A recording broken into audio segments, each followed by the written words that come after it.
মাদবপুর বিন মহসিন এরও আজকে বাপডা হামু কথা কন ঠিক না বেটি হ্যাঁ কোরআন শরীফ যে রূপও আছে এটা বলে জাল হ্যাঁ বলে নতুন হ্যাঁ নতুন কোরআন শরীফ লিখছে বলে হ্যাঁ আবার সূরা হাসরে 3 আয়াত পড়া আল্লাহু লা ইলাহা ইল্লাহু এটা পড়া বলে বেদাত জুতাটা কইলা সাফারত মারুম বাতি যা আয়ো বাদ এই মাদবপুর জমিন দেখবা কারে কয়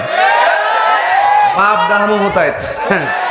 ইসলামটার তালমান আর সূরা হাসর পড়া বেদাত কোন সূরা হাসর পড়া কি বেদাত না ইবাদত এই ইবাদত করার জন্য এই মাদ্রাসা কথা কোন ঠিক না বেঠে যতটুকু হয়েছে এই উসিলাই হয়তো বা কমিটিদের মনের আশা আল্লাহ পাক পূরণ করতে পারেন আমাদের কিছুই চাওয়ার নাই আমাদের কিছুই বলার নেই আমরা যে কোনো মুহূর্তে আজকে দেখেন হঠাৎ বৃষ্টি এসেছে এই হঠাৎ করে একদিন আবার আমরা দুনিয়া থেকে চলে যাব এই জন্য যেহেতু চলে যেতে হবে আমরা সবাই যেন অন্তত পক্ষে মৃত্যুর আগ পর্যন্ত চারটা জিনিস যেন আমরা মনে রাখি এক আল্লাহ পাকের ইবাদত দুই নবী পাকের মহব্বত তিন আউলিয়া কেরামের সোহবত চার নম্বর মা বাবার খেদমত এই চারটা জিনিস যেন আমরা নিজের বুকে লালন করতে পারি আমাদের ঈমান এবং আমলকে যেন মজবুত করতে পারি আল্লাহ যেন আমাদের সকলকে সেই তৌফিক দান করে বলুন আমিন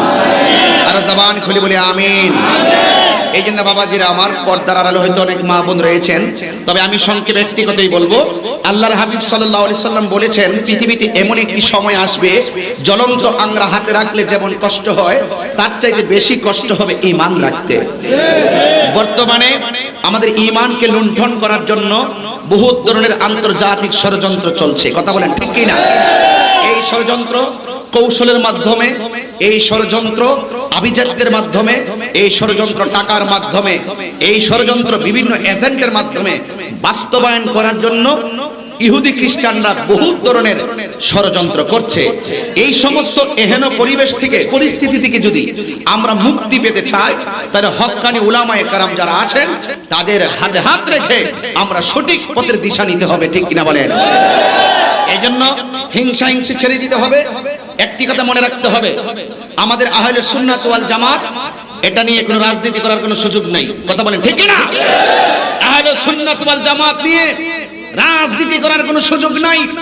আহলে সুন্নাত ওয়াল জামাত কোনো রাজনৈতিক ব্যানারের নাম নয় আহলে সুন্নাত ওয়াল জামাত হলো ঈমান এবং আকীদার নাম ঠিক কি না বলেন এই জন্য আমাদের সকলকে এক একজন এক এক সংগঠন করবে এক একজন এক এক দিকে সংগঠন করে সুন্নিয়তের খেদমত করবে যখনই সকল সংগঠনের মানুষগুলোকে যখন আহলে সুন্নাত ওয়াল জামাতের পক্ষে ডাক দেওয়া হবে তখন আমরা সবাই একটি ময়দানে একত্রিত হওয়ার সময়ের দাবি কথা বলেন ঠিক না এইজন্য হিংসা মুক্ত সমাজ করতে হবে এবং প্রতিহিংসা বন্ধ করতে হবে এইজন্য আপনাদের অনেকের বিভিন্ন প্রশ্ন বিভিন্ন ধরনের কমেন্টস বিভিন্ন ধরনের গাল প্রতিগাল আমরা সর্বক্ষণই লক্ষ্য করি কিন্তু আপনারা যারা মন্তব্য করছেন আপনারা সাধারণ মানুষ আপনারা অনেক সময় বুঝেন না মন্তব্য করেন আমাদের আজকে আহলে সুন্নাত ওয়াল জামাতের যে পিঠ আছে এই পিঠটা আস্তে আস্তে দেয়ালে লেগে যাচ্ছে এই সময়ে বিরাজমান পরিস্থিতিতে আমাদের সকলকে ঐক্যবদ্ধ হতে হবে ঠিক কি না বলেন এইজন্য এই মেসেজটা দেওয়ার জন্য শুধুমাত্র আমি আপনাদের মাঝে এসেছি যে আমাদের মাঝে কাদা ছোড়া যেন না থাকে আমাদের মাঝে বিভিন্ন হিংসা বিদ্বেষ যেন না থাকে আমরা যদি একজনের কাছে না ভিড়তে পারলাম আরেকজন যদি আমাকে কাছে নাই টানলো আমার দুঃখ তার কাছে বলতে পারলাম না আমার দুঃখ উনি শুনতে পারলো না দূর থেকে যদি আমরা যদি এক এক সময় এক এক বাজে মন্তব্য করি তাহলে তো বাজান হক প্রতিষ্ঠিত হবে না কথা বলেন ঠিক না বেঠে এইজন্য আমরা সবাই অতীতের হিংসা বিদ্বেষ সবগুলো ভুলে গিয়ে রাসূল পাকের মহব্বত আমরা চাই কি চাই না যদি চান আল্লাহর ওয়াস্তে আজকের এই মাহফিলে যারা এসেছেন আজকে থেকে পণ করেন আজকে থেকে ওয়াদা করেন আজকে থেকে প্রতিজ্ঞা করেন যতদিন